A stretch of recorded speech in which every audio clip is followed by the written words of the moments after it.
Good morning from Munich. I'm Casey, and this is Building Bridges. As this is the first episode, I'll take just a moment to explain what this show is in case you're not familiar, and then we'll get back to the main content.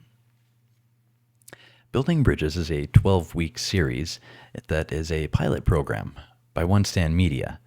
It's completely run and hosted by me, Casey Muns, but it will be featuring content each week from a different creator, either from America or Europe. The central theme will be the rise of fascism on both sides of the pond and how it affects people today as well as historically.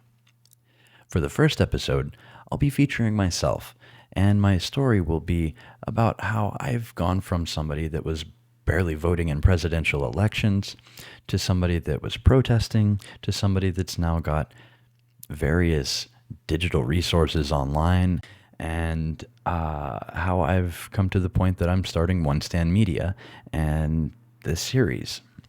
So hopefully you can find some sort of inspiration through that, and hopefully it lets you get a little bit of insight into why this show even exists and how I've come to where I am today. After the bit, I will have a short outro, but the video you're about to watch is pre-recorded by me, and this will be the same format that you'll see in the future weeks, just featuring a different content creator. In case a content creator writes in something like a written blog article, I will probably either be doing a reading of it, featuring a reading of it from the original author, or featuring some sort of commentary on it so that our audio and video listeners also can get some worthwhile information out of it, even if they're not able to read it at that time. And as far as people that will be looking at this in a more written way, I will be transcribing videos and such so that whatever platform you're viewing on, you can get something meaningful out of this and possibly check out the original content at a later time if you're not able to check it out. But every week, the main article is going to be on Substack, and it'll be shared across our various social medias, so you can find it wherever you are on the internet. Anyways, without further ado, I'll go ahead and hand this off to me. Enjoy. Hi, I'm Casey. I was born in California in 1988. Since then, I've lived in 10 different states, 11 if you count Bavaria, which is where I am now. I came here in 2019 to spend some time with a friend. Then I fell in love and ended up getting a work visa and a job so I could stick around longer than a tourist. Fast forward to late 2024. We're now married, have a dual citizen son, and are getting along okay in Germany. But we wanted our family to also know and love America as I do, from the Appalachians to the Rockies, from Minneapolis to Kona. We wanted our family roots to exist in both countries. We knew it wouldn't be an easy move, but we planned carefully and hired an immigration lawyer to be sure everything went as smoothly as possible. After what felt like forever, my wife's green card was finally there. We were just about ready to move our multinational family across the Atlantic, and then America took a hard right turn. We watched carefully from overseas as the president changed, and then so did America. Politics became heated on inappropriate levels. Support systems that were already inferior to those we had access to in Europe were being gutted. Human rights took a second place to law enforcement, and a barrage of executive orders seemed to play out the worst pages of Project 2025 like a bad movie script that we couldn't escape. In short, it was not looking like a good time for an immigrant family with an infant to uproot their lives and move to America. So we waited. At first a month, then longer.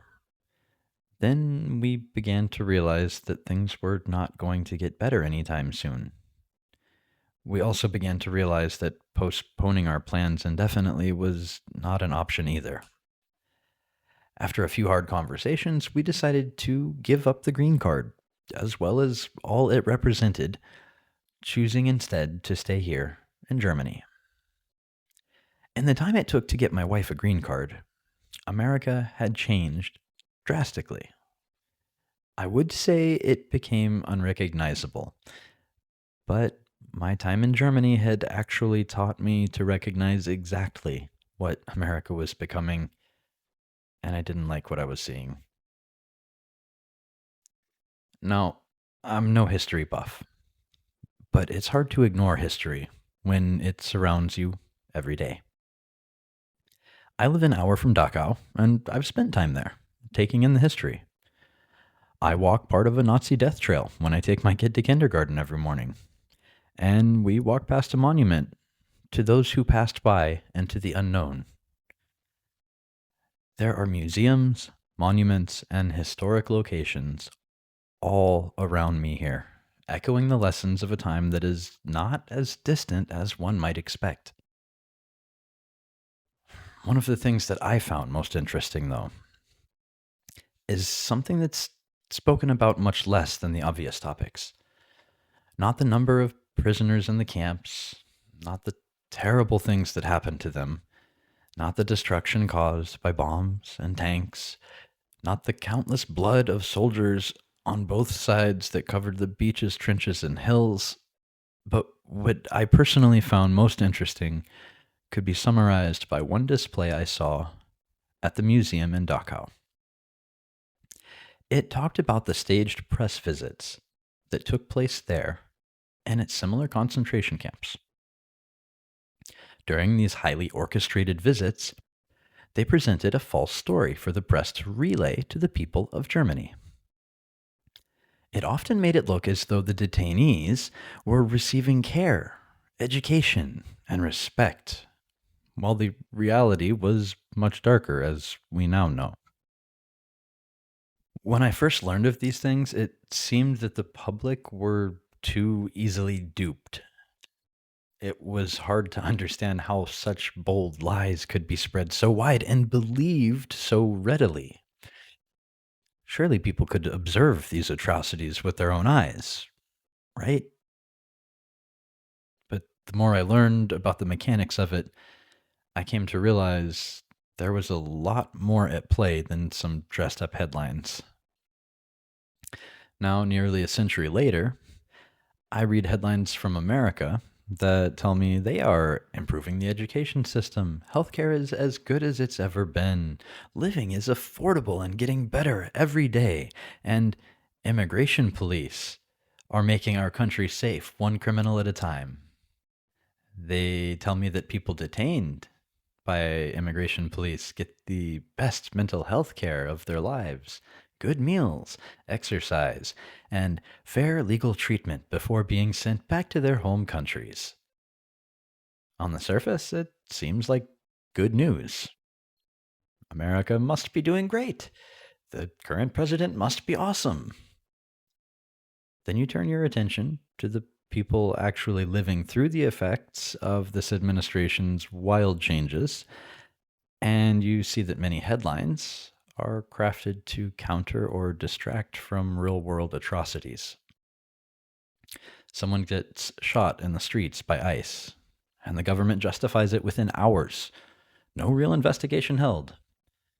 Someone dies in government custody, and the government starts publishing articles about how good the health care is for detainees. The list goes on. But if you zoom out, you begin to see the bigger picture. The veneer of propaganda is only so thick, and as it stretches, it becomes easier to puncture. As the holes form, you start to see the mountain of evidence that they are trying so desperately to drown out or cover up. From social and independent media to people affected by the situation raising their voices, regular people, are documenting things happening in their communities that they know are wrong. The major media companies may be busy looking the other way, but the millions online and in the streets openly dissenting are hard to ignore. Now, This isn't a new trick, or even a particularly clever one. In fact, it only works if they control most of the media. And while that might have been historically an easier thing to do, in today's internet saturated world, it's a little harder to keep the masses silenced. The shift in tactics that they've had to employ to counteract that in modern times is sheer volume. If they can produce an overwhelming amount of chaos and propaganda, they can maintain the appearance of credibility or, at the very least, drown out inconvenient truths. They are able to achieve this because they use the entire might of their big media machine to pump out a mix of news and propaganda carefully tailored to support their narrative. Perhaps the obvious answer to this would be more independent voices, speaking louder to expose the propaganda. While this is definitely important, there is another tactic we should be discussing as well. A great way to counter propaganda is to better organize the voices that are already saying the right things and amplify them. Consider the historic White Rose resistance movement. In a time when state media had all but absolute domination of the flow of information, a handful of students in Munich, Germany, took a stand. Over the course of several months, they drafted 6 leaflets and sourced a hand-cranked duplicating machine, allowing them to produce a few thousand copies. At least one was smuggled out to Britain, where the Allies printed millions of copies and airdropped them over German cities. The result? These leaflets encouraged resistance and exposed truths on a massive scale, shattering the public's excuse of ignorance. They threw a stick into the spokes of a very powerful machine. Ultimately, several members of the group were executed for their involvement. The first and most notable were Hans and Sophie Scholl and Christoph Probst. Their names are honored to this day in Munich as speakers of truth in a time when lies were worth killing for. In modern times, in both America and Europe, most people have a lot more freedom to speak up than Hans, Sophie, or Christoph had back in 1943. Today, you can create a fresh social media profile and say almost anything you want online. You can protest in the streets and voice your dissent publicly. There are loads of digital tools at your disposal.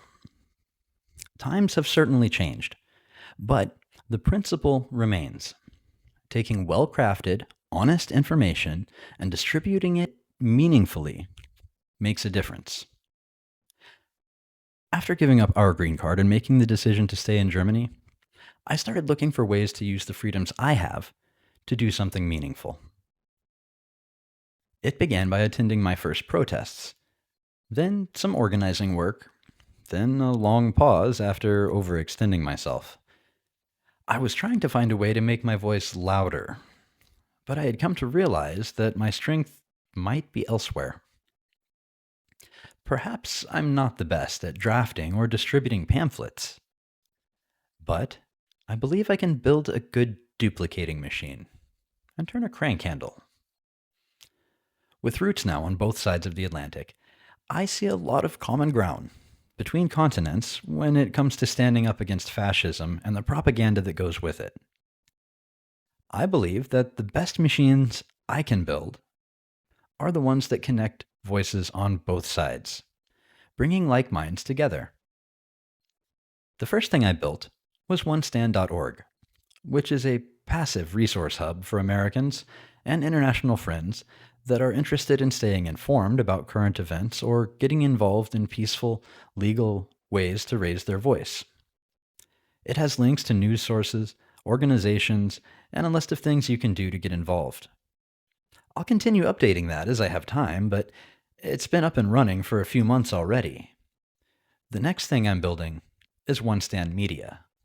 It brings together independent journalists, content creators, writers, and more in a space that fosters transatlantic conversations about the rise of fascism on both sides and how to build stronger democracies that can stand up against it. I'm going about this in a careful and measured way that will hopefully avoid any burnout on my part and that of any content contributors. Step one is a pilot project called Building Bridges. It's a 12-week multi format publication centered around a podcast. By starting with a fixed length run, I'll be able to learn a few lessons, decide if this is a good fit or not, and figure out how to proceed based on real info and community feedback. Step two is to continue the Building Bridges show as a weekly podcast and probably add at least one more regular publication. I have lots of ideas, but until I prove to myself and the community that I can really do this, I'm not planning too far ahead. I'm not sure exactly where things will go, but I hope I can achieve at least a little good by doing what I can with what I have, right where I am, even if it's an ocean away from the place I called home for over 30 years.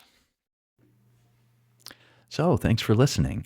Hopefully, you guys found that a little bit informative, maybe a little bit inspiring, or at the very least, I hope you came to know me a little bit more and what my goals are with this whole project. Next week, we have somebody that actually has a lot more experience in this arena than I do, and I'm really anxious to see the content that they've got on the way. I think you guys will like it a lot. So stay tuned. Check out the website, onestandmedia.com. That's number one, standmedia.com. I'll be posting updates there as well as across all our socials. And as always, like, follow, subscribe, share this with your friends, your families, your enemies, basically whoever. We'll take it. And yeah, see you guys next week. Take care. Be good.